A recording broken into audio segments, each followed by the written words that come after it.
I'm Mark. And I'm Josh. And this is Alter Ego Comics TV for the week of September 7th, 2016, also known as the 50th anniversary of Star Trek The Original Series. So that is going to influence our top 5 list at the end of the episode, but there are a lot of great comics to talk about this week, and we'll get things rolling with my pick, Glitterbomb, #1, written by Jim Zub, artwork by Alanis Morissette, no artwork by Jabril Morissette Fan, who's apparently new to the industry.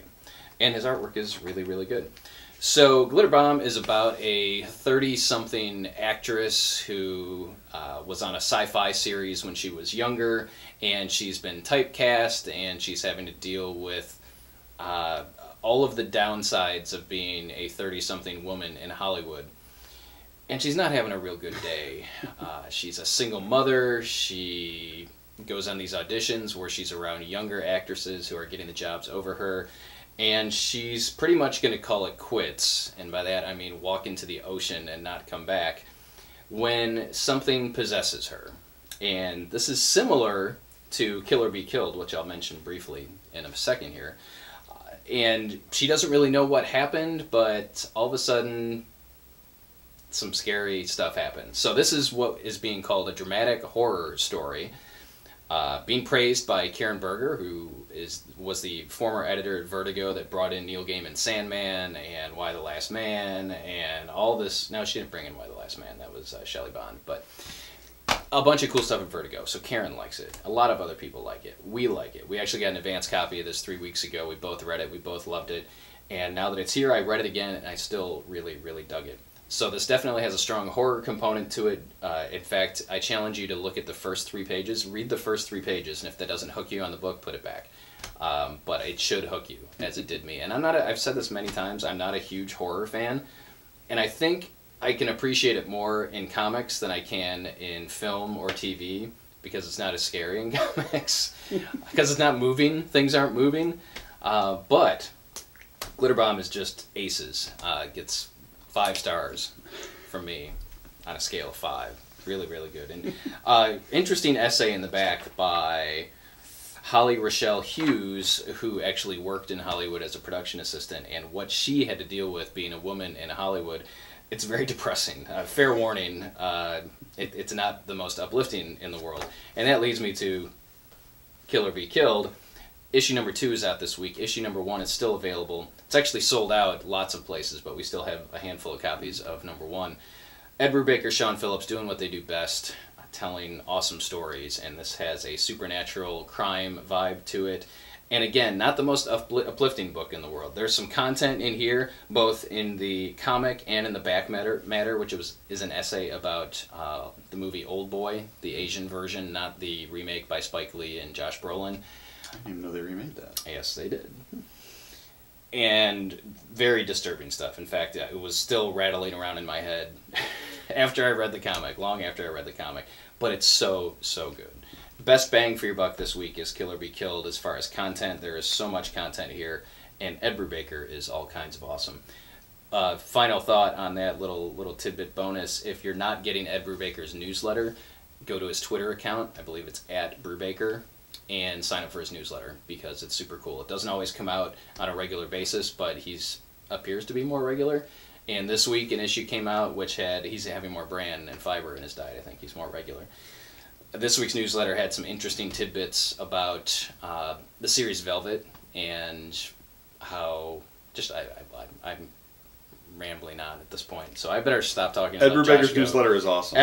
Sign up for Ed Brubaker's newsletter. The link, you'll find it at his Twitter page, @Brubaker. We're sure @Brubaker is not about the Robert Redford movie. I'm pretty sure, yes.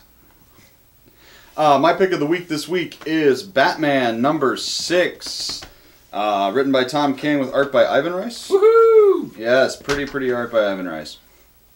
And if you've been following the saga of Batman, the story arc so far has revolved around 2 new superheroes appearing in Gotham, called Gotham and Gotham Girl, who have Superman-type powers, and they've sort of slowly been giving us more and more information about them until last issue we got a bunch of information and some real stuff happened. And this is the fallout from that, and it is amazing. I'm not sure I've ever read a series comic. I mean, there are great one-shots, but this book goes from being kind of sad and being hilarious and being really emotional, and it's just all over the place. It's a roller coaster ride. It's beautiful. It's brilliant. It is what comic books should be. I guess I really can't say anything more after that. I mean, I literally like there's flashbacks with Bruce and Alfred and then you should read it. It's totally awesome. And then they'll turn the page and there's a totally ridiculous villain that made me just giggle. It's filled with ridiculous villains. There are 3 or 4 villains in here that are totally like 1960s era Batman villains. Yeah. But not anybody you recognize. That's a contender for me for Pick of the Week. Tom King is hitting it out of the park with each issue that he's writing. Pick up 1 through 6. You will not be disappointed. And if you're not buying single issues, get the trade when it comes out. Absolutely. This is a standalone epilogue to the first 5 issues, but you kind of have to read the first 5 to get the emotional punch that comes with this issue. Some of the best Batman storytelling I've ever read. Yeah. In this one issue. Yeah, I mean, right? It's crazy. The run is excellent, but that one issue. And to get Ivan Rice on art over David Finch, I'm just not a huge... Finch is good. Ivan Rice brings a whole new depth to the characters in this one. Yeah. New this week from DC, Cyborg Rebirth #1. So this is the one-shot that will lead into a new Cyborg series, written by John Semper Jr. with artwork by Paul Pelletier. I'm probably mispronouncing that. Pelletier's been around for a long time. He was doing Aquaman most recently, I believe. So his artwork is very, very cool. So I liked this significantly more than the most recent Cyborg #1. You get everything that you need to know about Cyborg in this. So if your only familiarity with Cyborg is the Teen Titans Go cartoon series or the Superpowers show from the 1980s, where that was my first experience with Cyborg, was he was wearing like a hoodie and jogging or something. He's going out and visiting a kid who had a cybernetic leg or something. And it was the episode that introduced Cyborg to the Justice League. And Firestorm was already a member, and Ronnie Raymond was a teenager along with Cyborg, so they have this bond during the Superpowers show. Seek it out. It's really good. But this gives you everything you need to know about Cyborg. There's a lot of action. There's a lot of drama. There are some mysterious questions that arise. So hopefully this is it. Hopefully this is the Cyborg series that catches on with the general public and we get more than 6 or 12 issues of Cyborg, because I enjoyed it. He's going to be in that Justice League movie, so yeah, I feel DC's like going to cram Cyborg down our throats, whether at least you it's like good. it or not, but it's a good issue. Next up for me is Nightwing #4, written by Tim Seeley with art by Javier Fernandez. And this is sort of the culmination of the first story arc in Nightwing of him teaming up with Raptor? Mm-hmm. Yes. With Raptor and infiltrating the Court of the Owls. And it's excellent. It does a lot of cool stuff that Nightwing does, both in performance and also in character and dialogue. His relationship with Raptor is really interesting to me, and this issue definitely, as the culmination of the arc, kind of affects that. And if you've read Scott Snyder's Batman run, and if you haven't, you should go do that now and stop watching this video. You'll remember... Wait, finish the video first. No, go now. It's important. You'll remember that Bruce had some wild times in the Court of the Owls basement labyrinth in Gotham City, and Dick finds himself in another Court of the Owls labyrinth with a entirely different sort of beast this time. And it's just great. Tim Seeley has a wonderful feeling for dialogue and for the core of what Nightwing is, and allowing it to show through in situations that are different from what we have traditionally seen him in. I have to put this plug in because we did our Ladies' Night event last week, and one of the series that was universally praised by our panel of experts was Tim Seeley's Hack Slash, which I think kind of ebbs and flows in popularity. There's no new Hack Slash material being published right now, so not a lot of people are reading it. But if you like Seeley's take on Nightwing, if you like his writing style, go seek out Hack Slash, which is his creator-owned book about a girl that survives a slasher attack and then becomes... It basically Buffy the Vampire Slayer on steroids. With an R rating. Really, really good stuff. Alright, last for me is just a twofer, and it's 2 books that I've talked about before, but just wanted to circle around to them again. Superman #6 is out this week, which is the final chapter in the Son of Superman storyline by Peter Tomasi and Patrick Gleason. Just so good. And I think one of the reasons, and I may have mentioned this before, that I'm enjoying this book is the dynamic of the family dynamic of the book. Mm-hmm. You've got Clark, Lois, and John. Basically, you have a family book, which you don't see very much in comics. And every time they've tried it, it hasn't worked. Whether it was Peter, except for the Fantastic Four. Except for the and where's that now, folks? There is no Fantastic Four comic. But there hasn't been anything recently. Right. That had a child this young, and I'm really curious to see where that goes. So that's one of the things I appreciated. As a husband, as a father, I'm really connecting with this new Superman book. So it may not be for everybody, but if you're in that group, then you should totally check it out. Also, Moon Knight #6 is out this week, which is part 1 of a new storyline called Incarnations. Also on Ladies' Night, I spoke with a couple women that were crazy about Moon Knight. They're really digging the new run, but they also went back and explored some of the early Moon Knight stuff. And Jeff Lemire is telling a bat bleep crazy story here, and that's one of the reasons why I like this, because I have no idea what's happening. It's, Mark Spector, aka Moon Knight, has multiple personality disorder, or I don't know if it was that, or if he was like Bruce Wayne in the animated series or the comics, where he adopts certain personalities when he goes out to fight crime. And I don't care, because the story is so engaging. You don't know who's in charge, who's calling the shots, what's real, what's not real. Moon Knight has been a wild ride, and lots of people are responding. Sales on Moon Knight, at least at Alter Ego, are higher than I anticipated they would be. So many of you are enjoying it. If you have any inkling of an interest towards Moon Knight, you should totally check out this new series. Last up for me, a couple Marvel also awesomes. Invincible Iron Man 13, written by Brian Bendis with art by Mike Deodato. This sort of finally brings the weight of what's going on in Civil War into the main Iron Man book. We saw it a little bit in the previous issue, but this sort of actually drives it home. We see Tony having flashbacks about Rhodey, and it's pretty touching. We also get some, maybe not quite payoff, but another twist in the relationship between Dr. Doom, or Victor Doom, I guess is what he calls himself now, and Tony Stark, and as well as some, let's call it closure on his relationship with, I can't think of her name, the scientist that he was romancing in this issue, or this arc. Just really good. Bendis is consistently great at writing these characters. And also consistently great is Mark Waid, this time around doing all new, all different Avengers 14 with art by someone Whitley. How about Jeremy Whitley? Oh, I'm sorry. It's co-written by Mark Waid and Jeremy Whitley with art by Adam Kubert. Oh, yeah, that is. I didn't even notice. That's how oblivious I am to art. But this is a Two Wasp story. Waid has been introducing a daughter of Hank Pym, who's previously unknown, who's trying to take over the identity of the Wasp and be a superhero in America. She's Russian, I think.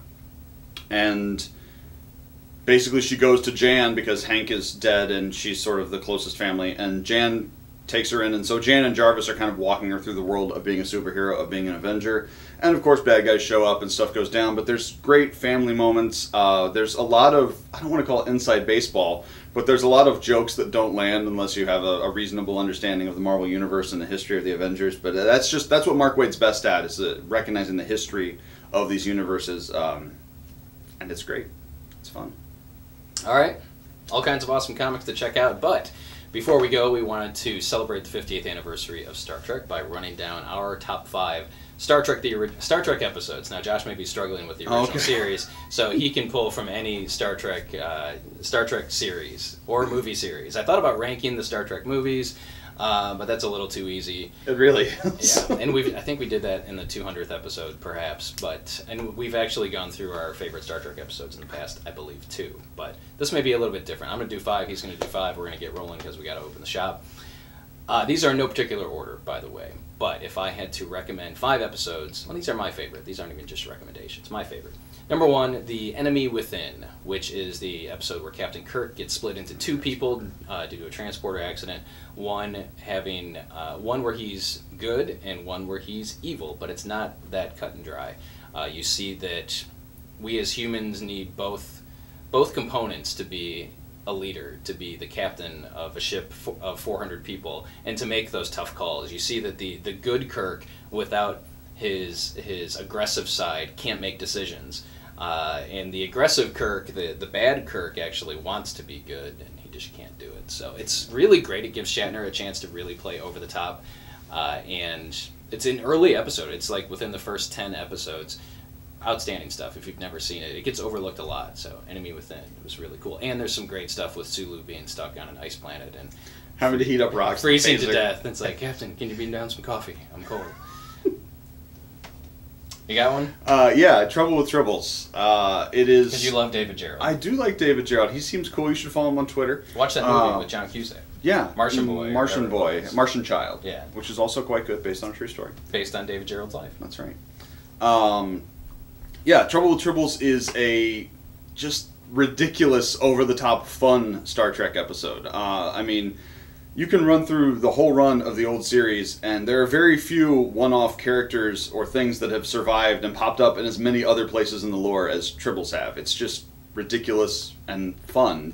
I love the scene in the bar when Scotty actually starts the fight. And it's not about the. It's not about Kirk. They're it's not about Klingons, the are they? Yeah, they're Klingons. Yeah, Klingons. Okay. It's not. Yeah, it's not. They insult the Enterprise, and that's enough to push them over the edge and start a bar fight. And just Kirk getting covered with tribbles, and it's just very light and fun in a way that a lot of Star Trek episodes aren't. It's humorous. Yeah, The Enemy Within is not a fun episode. It's good.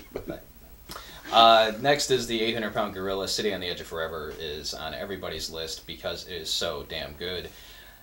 You get to see just that brother relationship between Kirk and Spock, the admiration that they each have for each other. To see them in the 1920s is a great story. You get an unforgettable performance by Joan Collins as Edith Keeler, and the emotional strife that Kirk has to go through in order for the universe to survive. And you get to see a crazy Dr. McCoy, which is all kinds of awesome. So City on the Edge of Forever is universally praised for lots of good reasons. Now, the one asterisk here is that it's not the version that writer Harlan Ellison really wanted to see filmed, but you got a sci-fi author that's writing for television, and you know, when you read comics or read books, you look at things and you're like, man, they just can't do that on TV. Well, they couldn't do a lot of stuff. So if you ever want to see Harlan Ellison's original vision for The City on the Edge of Forever, it was recently published in graphic novel form by IDW, and that was also excellent. I'm not sure I've got the name right. The Menagerie is the redoing of The Cage? Yes. Okay. So, the original Star Trek pilot was nixed by the network. They wanted to shoot a new one, which involved Christopher Pike. Wow. Jeffrey Hunter, who originally played the captain on the show, no longer continuing to be Captain Kirk because of his wife, probably. He wasn't Captain Kirk. He was Captain Pike, whatever. It's being the captain of the show. So when they, midway through second season? First season. Is it first season? Yeah. So, basically, they took the footage from that original pilot and sort of cut it into another episode called The Menagerie, basically acknowledging the things that had happened, but doing almost a clip show of an episode that never aired, which is really cool. It also introduced some of the most, like, not creepy, but like as a kid, Pike in the chair, not being able to talk with the beeping. And the Telosians are pretty weird with their veiny heads. With their butt heads. Like, their veiny butt heads. Yeah. But it's cool. It, like a lot of Star Trek episodes, it has some big ideas about freedom and what's best for people. And it's just a really great episode. Is it two-parter? It's two-parter. Two-parter. Yep. And you know, tip of the hat to Gene Roddenberry on that one, to repurpose the content and pull it off in such a great way. That was outstanding.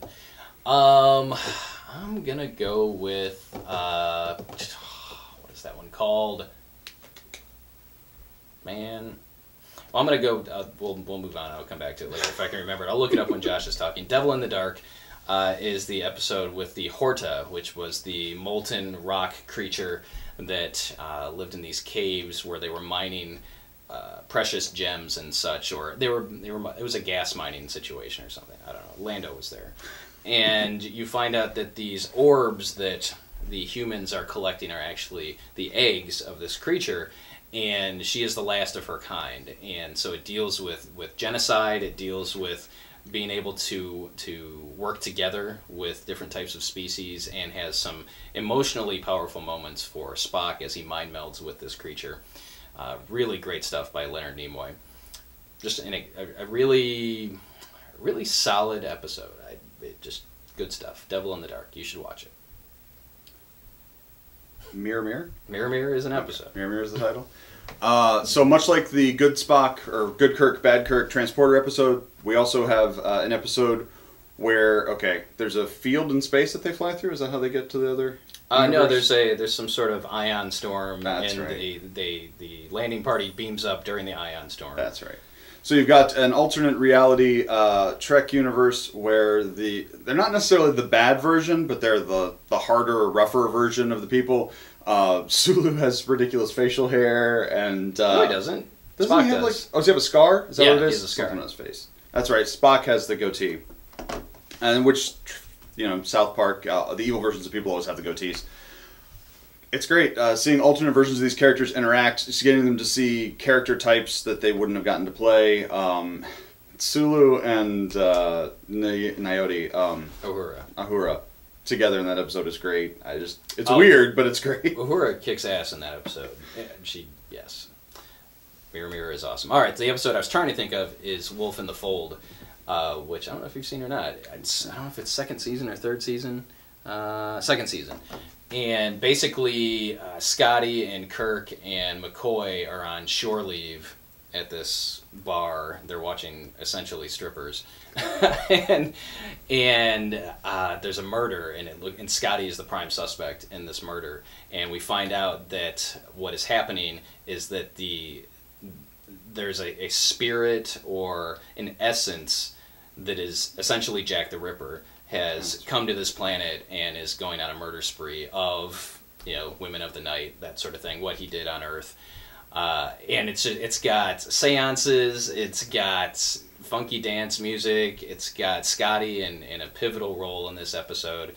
Just really, really good. I dug it, and I don't watch it enough. I should go back and watch it soon. Wolf in the Fold. I will jump to a Next Generation episode. Darmok and Gelato Tanagra. Shako and the Walls Gelato? Fell. Do you remember what the episode's called? I don't. I think it's called Darmok. Is it I think that's what it's Darmok? called. Right. The Enterprise encounters this planet that's been encountered before. The Federation's never been able to talk to them because their language doesn't work through their universal translating system. And so basically Picard and the leader of the other place beam down to this planet and hang out there and like hash it out like men camping.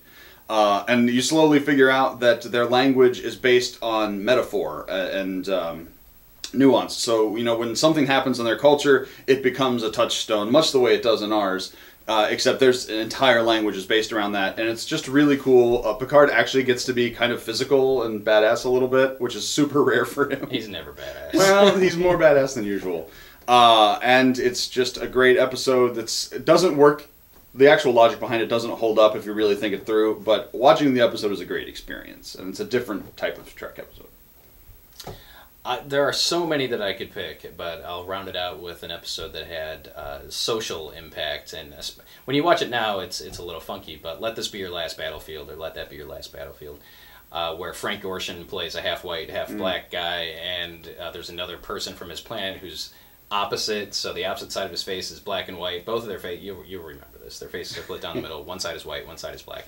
And it was a statement about racism in the United States at the time. And this is 1966, 1967, in the middle of the Civil Rights Movement, when there were assassinations and lynchings and fire hoses being sprayed and all kinds of upheaval going on, race riots. And Star Trek told this story without overtly talking about race relations in the United States. They dealt with it in a very sci-fi way, which struck a nerve with a lot of people. And Gene Roddenberry was really good at that, and so were the writers on the show, about dealing with contemporary issues at the time and disguising them within sci-fi. So if you're curious to see what that looks like, go back and watch. Is it Let This or Let That? I don't know. This or that. Let This Be Your Last Battlefield. And just as a final note, I'm currently reading a book called Star Trek at 50 or something. It's by Mark Altman, who wrote and directed Free Enterprise, which is a great movie if you've never seen it. And the first volume is the first 25 years of Star Trek. The second volume is the next 25 years. And it's the most in-depth, absorbing book on Star Trek that I've ever read, so seek it out. We are so out of time that we have to go, but give us a thumbs up if you like the episode, subscribe so you don't miss anything, post any comments below, and we will see you next time.